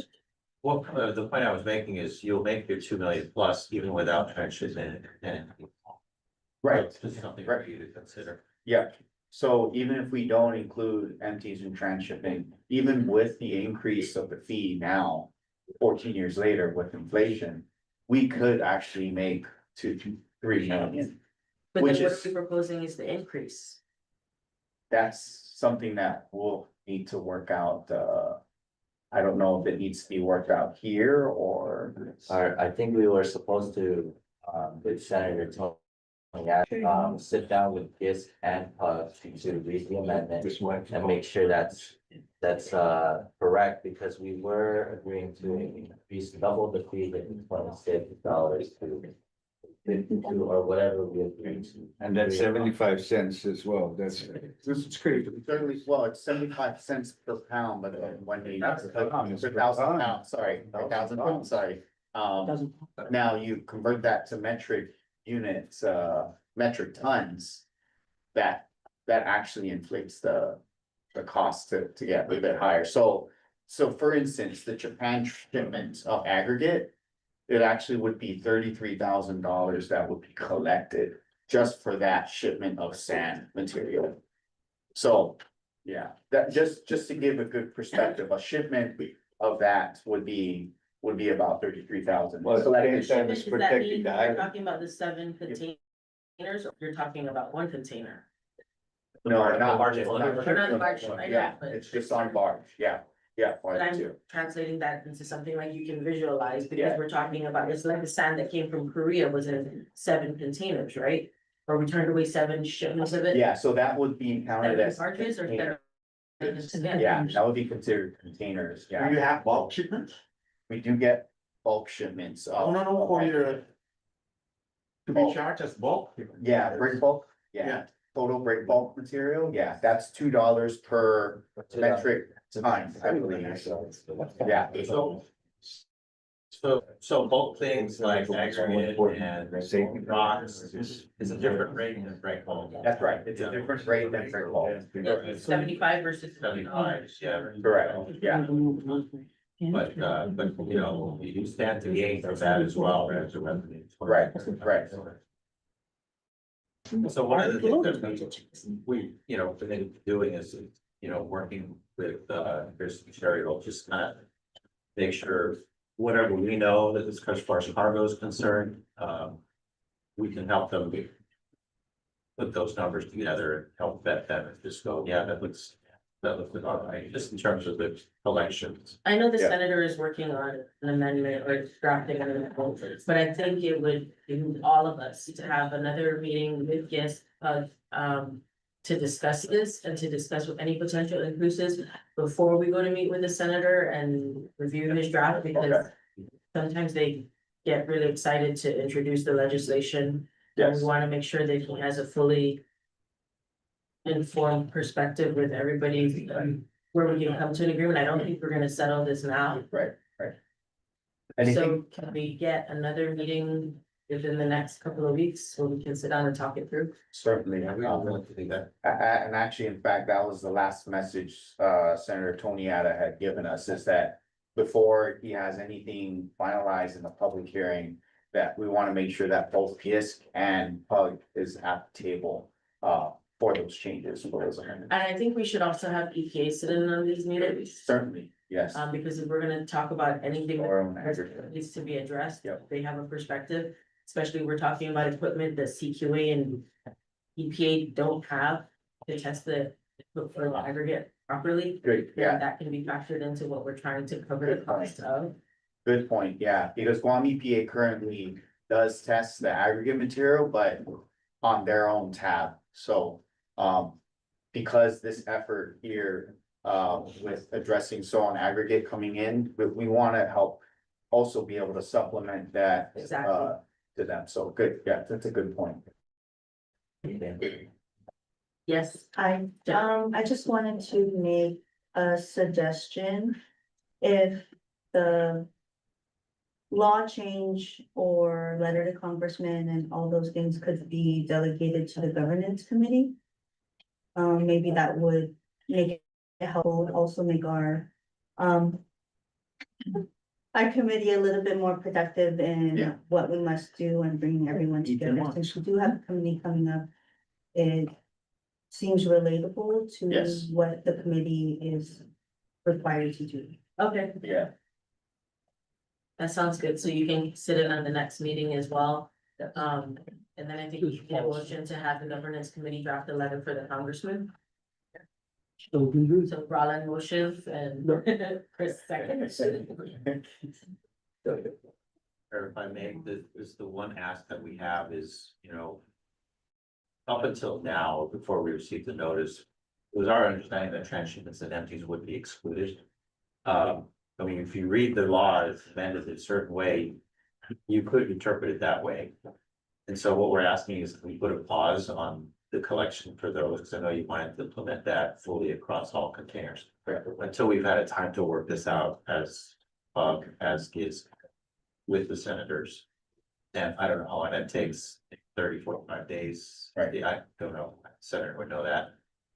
Right. Well, I think we should, I mean, until we come to a conclusion, we can, we haven't collected anything on it yet. but we should still calculate what those collections would total. Yeah, and in fact, the collections, we haven't collected empty transshipping Ever, since, yeah. Ever. Yeah, that's right. but we know the cost of what that is. Yeah. And we do, yeah. And So long as the inspections are gonna continue, we're okay. That's what we want, Those inspections. yeah, yeah, that doesn't change. right, okay. Oh, yeah.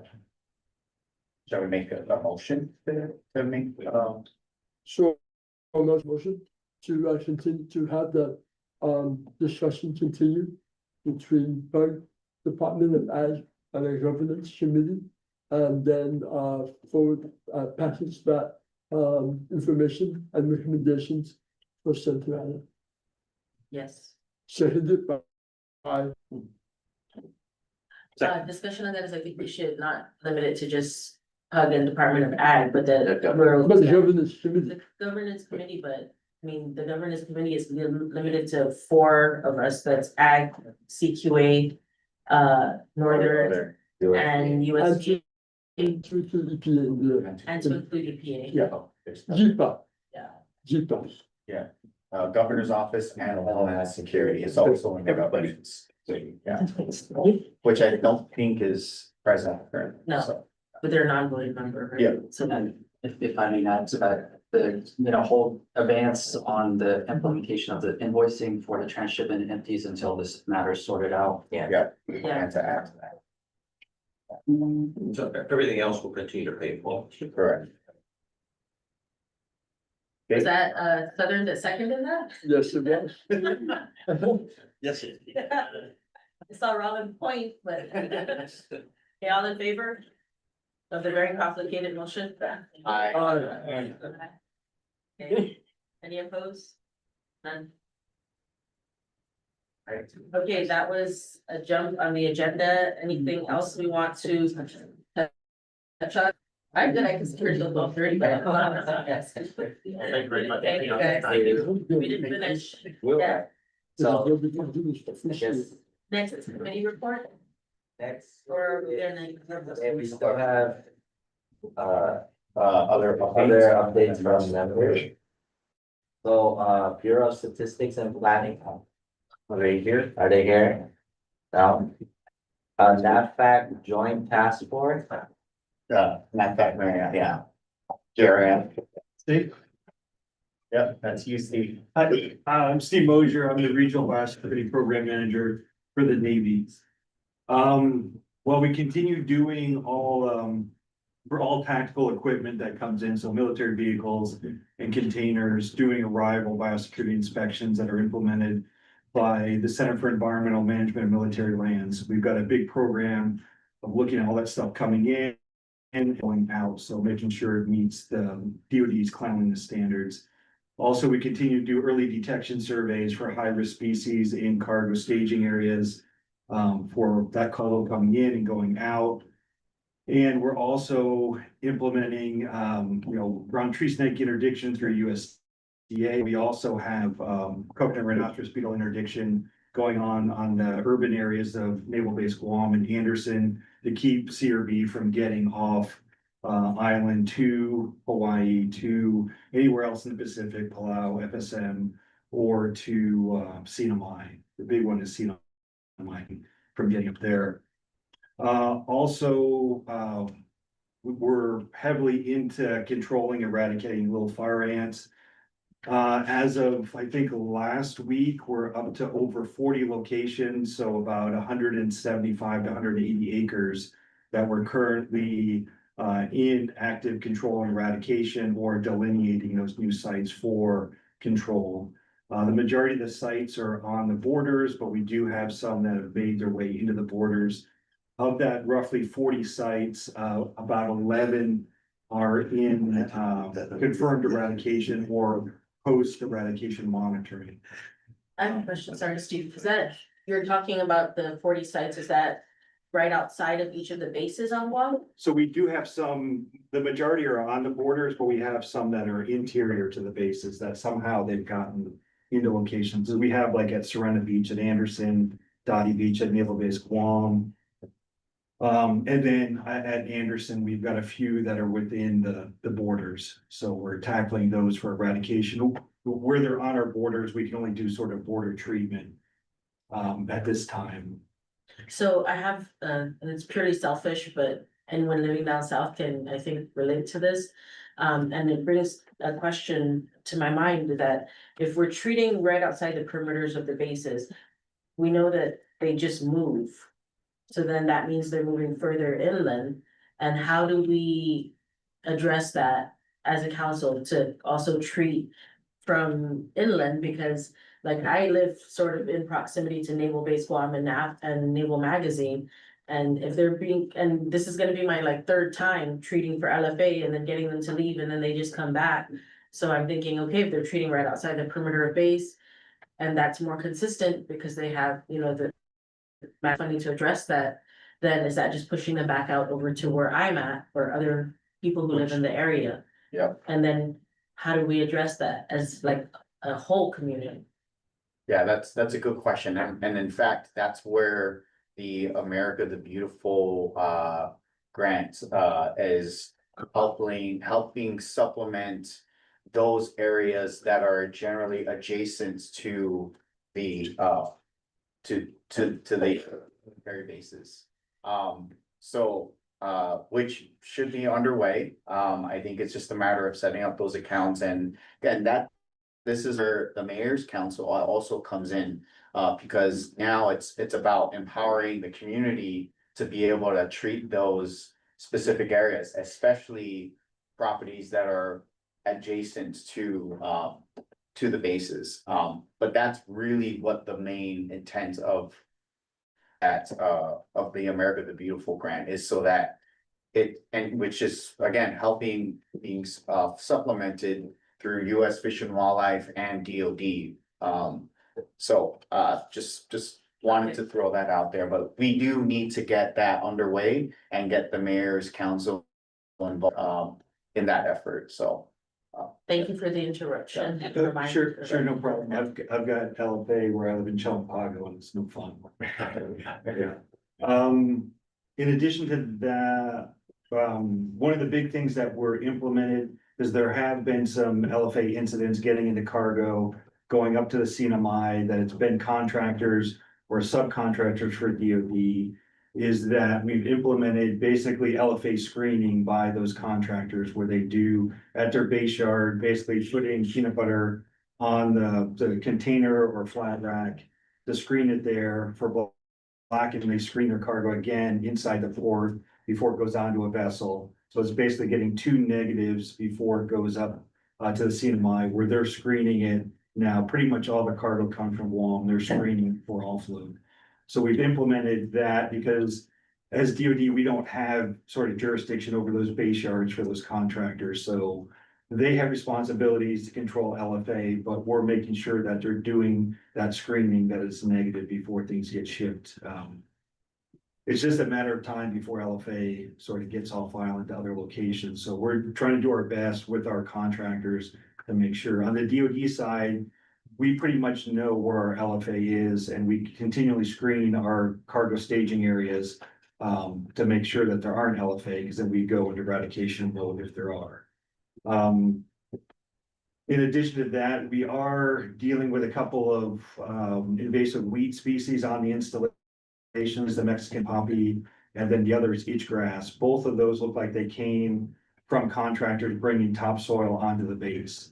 So some of them are problematic because they're near at Anderson, where the itch grass is near the sort of the, I guess, recharge wells where groundwater goes back aquifer. So we're hampered by not using pesticides on that. So it's just hand pulling in those areas. The Mexican poppy we thought we had it contained to an area of maybe a meter by a meter. Now it's expanded over a larger area, and we only have it at Anderson. We don't have it anywhere else. So it looks like it's topsoil that was brought in for construction projects.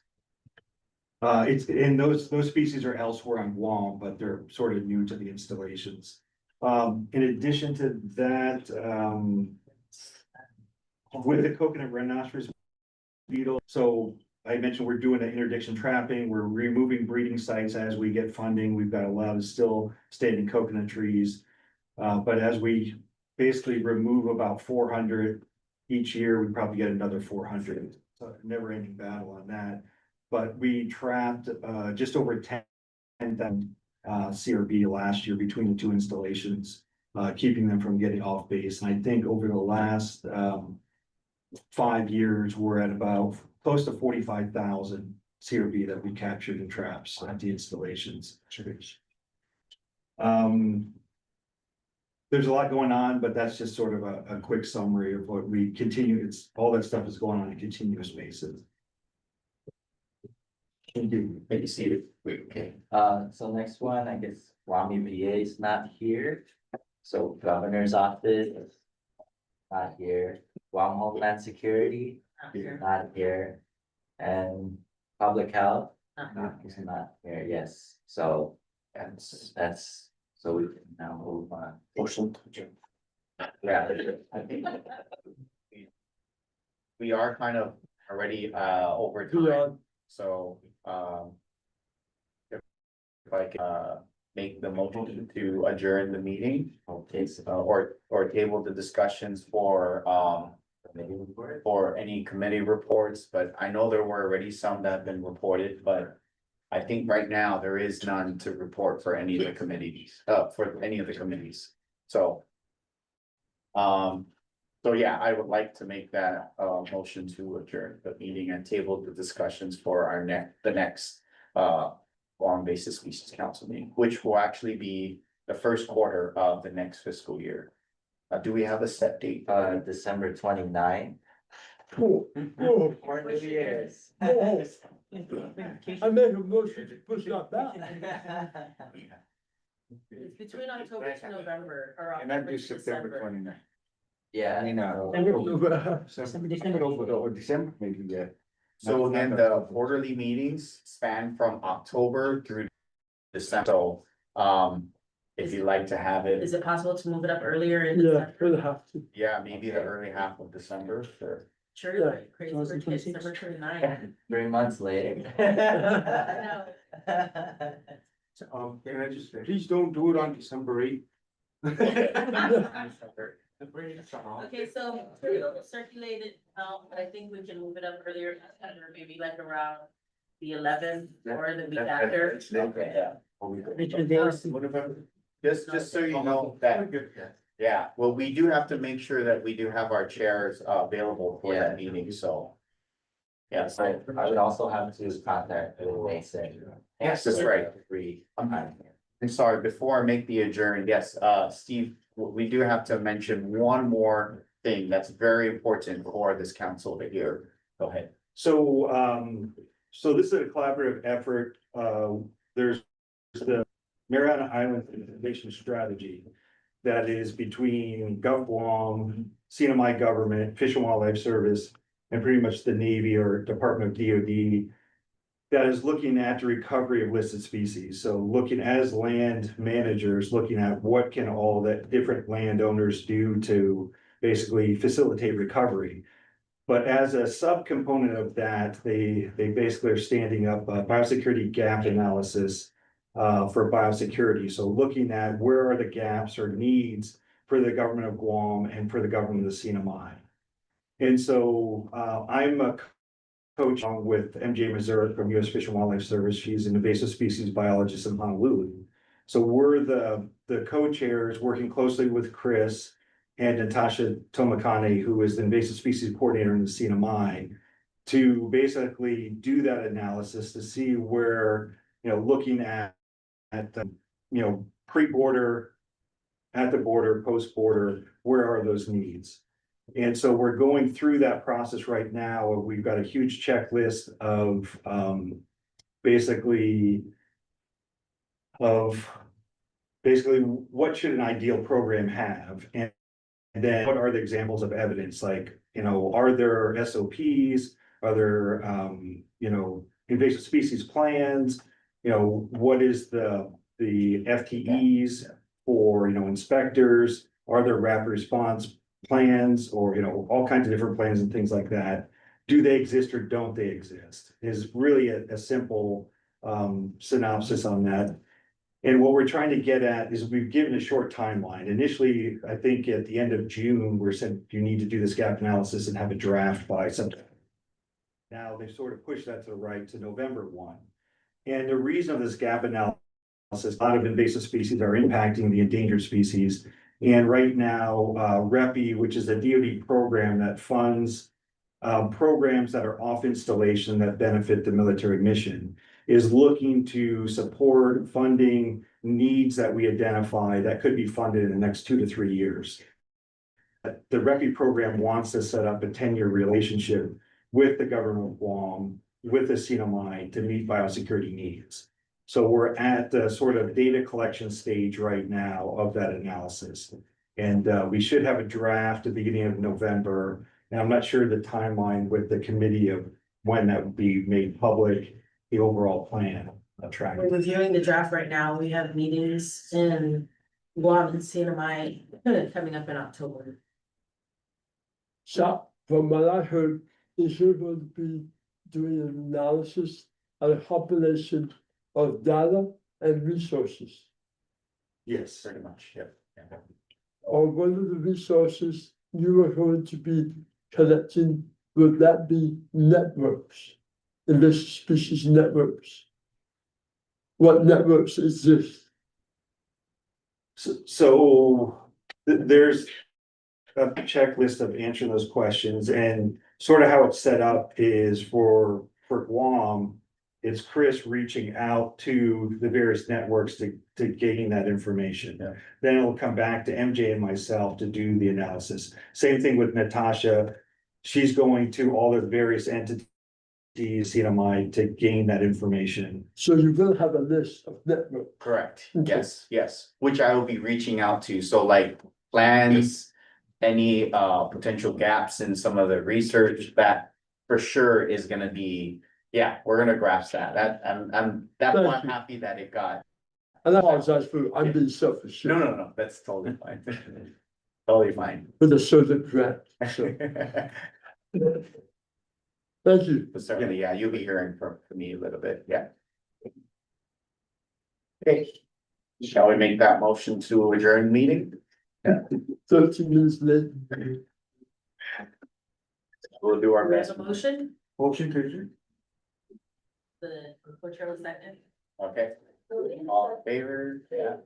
Aye. Okay, all opposed to adjourn? Thank you. Yeah.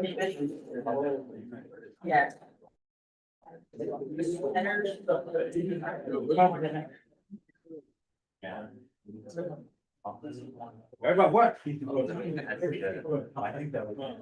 Well, that's Between that.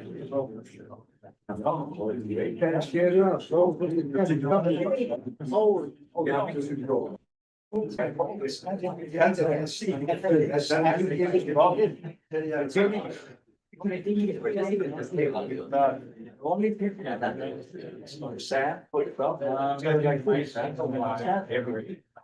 Oh, no, But those bills for yeah. No, that's fine. That's what's coordinated. It's also gonna be on. Now, yeah. Yeah, no, not even that. You guys can do that. Yeah. Okay. Yeah. Wow, I didn't know that. But to say. Yeah.